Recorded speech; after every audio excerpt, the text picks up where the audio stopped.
देखिए शास्त्री जी, बहुत सारे ऐसे लोग हैं, गरीब हैं, परेशान हैं, बीमारियों से थके हारे हैं, डॉक्टर से आशा छूट जाती है, हॉस्पिटल से आशा छूट जाती है, वो आपके पास आते हैं। वो सोचते हैं यहाँ इलाज मिलेगा। किसी का बच्चा बोल नहीं सकता, किसी का बच्चा चल नहीं सकता।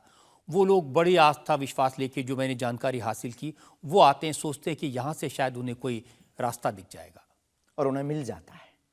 जो आते हैं श्रद्धापूर्वक आते हैं। देखो, जिंदगी में अगर वो परेशान है और डॉक्टर से परेशान होकर के या कहीं से भी निराश होकर के आया और उसे कुछ मिले ना मिले, हम ये तो नहीं कहते, जिसकी जितनी निष्ठा उसको उतना हमारे बागेश्वर बालाजी के दरबार में मिलता है। और अगर नहीं मिलता, और अगर उसे जीवन जीने की अगर डांडस और सात्तावना मिलती है, तो क्या ये भी कम है?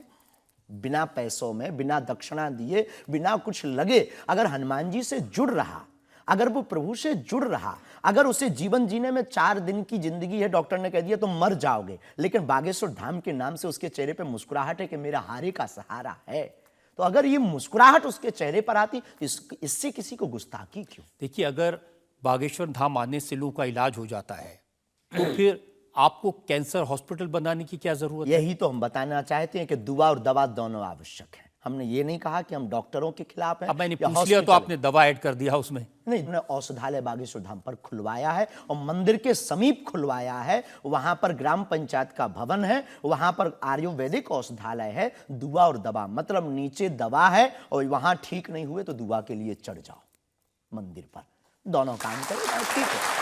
और ये कोई नई बात नहीं है, हमने ऐड नहीं की, डॉक्टर खुद ऐड करता है, ऑपरेशन करता है, जब ठीक नहीं होता तो वो भी कहता है तुम भी प्रार्थना करो। लेकिन ये सही है कि जिस इलाके में आप हैं, उस इलाके में बहुत सारे ऐसे लोग हैं जो इसी तरह पर्ची निकालते हैं, जो इसी तरह दुआ की बात करते हैं। पूरे भारत में ऋषि परंपरा के अनेक लोग हैं, बहुत लोग तो नहीं कह सकते, पर अनेक लोग पूरे भारत में हैं। और केवल हमारे इलाके में नहीं, पूरे भारत में।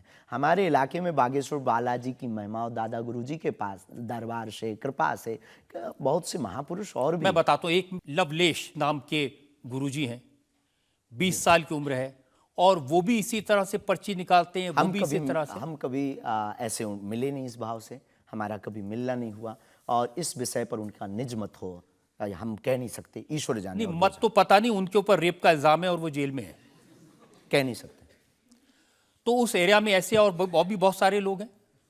अभी हम अर्जी लगाने के हिसाब से घूमे नहीं हैं। आप कहो तो इस बार जाकर के घूमेंगे कितने लोग हैं। अभी तो हमें एक पता है, छतरपुर जिले में एक गढ़ा गांव है, वहां बागेश्वर धाम है, वहां सदगुरु सन्यासी बाबा से परंपरा चली दरबार की, आप भी आइए।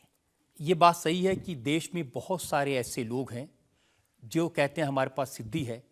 एक जयपुर में है, उन्होंने बताया कि मैंने कर्ण पिशाच को साधा हुआ है, और वो भी किसी की भी डेट ऑफ बर्थ बता देते हैं, किसी के परिवार वालों का नाम बता देते हैं। हमारे पास ऐसी कोई सिद्धि नहीं, ना हमने ऐसी कोई साधना कर रखी है। हमारे पास सिर्फ अपने इष्ट पर, हनुमान जी पर भरोसा है, जो अष्ट सिद्ध नवनिधि के दाता हैं। ना हम कोई डेट बताते हैं, ना हम कोई नाम बताते हैं, और अगर उनकी कृपा से पता चल जाए तो कोई बुरी बात नहीं।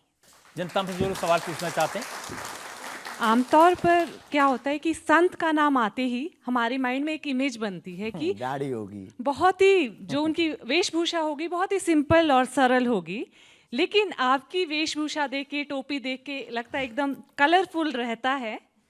आपकी दुनिया ही रंगीन है तो साधु को भी रंगीन होना चाहिए। बहुत बढ़िया, बहुत बढ़िया। जब 7 रंगों की भरी दुनिया है माय डियर सिस्टर, 7 रंगों से भरी दुनिया है, तो मुझे क्या दिक्कत है? और हम कोई साधु नहीं, हम कोई महात्मा नहीं, ना हमने चोला ले रखा है। हम एक वर्ण व्यवस्था की बात नहीं करेंगे, हम एक गुरु के शिष्य हैं और आम इंसान हैं। और अगर कोई सरनेम पूछे तो हम शुक्ल वंशीय सरयूपारी ब्राह्मण हैं। तो जो 7 ब्राह्मणों की वेशभूषा है वो हमने धारण की, गुरु के नाते हमने ये पादुका अपनी एक परंपरा को निर्वाहन करने के लिए धारण की। और टोपी कोई आया तो दे गया, अगर आप कुछ दो बहन हमें तो वो भी स्वीकार है।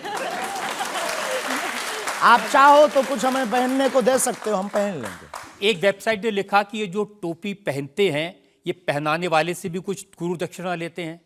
जो कपड़े पहनते हैं, जो कपड़े जिसके दिए पहनते हैं, उससे भी कुछ पैसा लेते हैं। आज तक ऐसा कोई मिला नहीं है, खोज जारी है।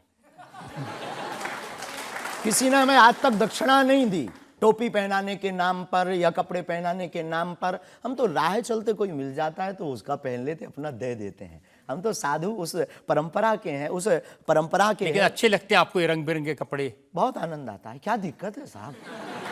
किसी को दिक्कत है वो हमसे ज्यादा रंगीन पहने। एक शायर ने कहा कि जो खानदानी रईस हैं वो मिजाज रखते हैं नर्म अपना, आपका लहजा बता रहा है आपकी ये दौलत शोहरत नई नई नहीं।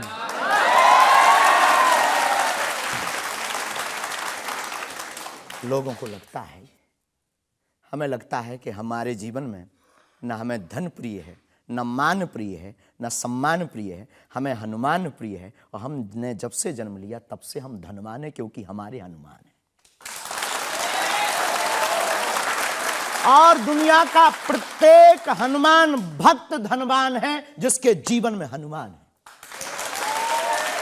और वो निर्धन है इस दुनिया में जिसके जीवन में भगवान नहीं, वो निर्धन है। और अगर बाप हनुमान हो और धनवान हनुमान हो और उनका भक्त अगर रंगीन ना हो, पीला लाल ना हो, जब हनुमान जी लाल देह लाल ही से हो सकता तो लाल पगड़ी क्यों नहीं हो सकती?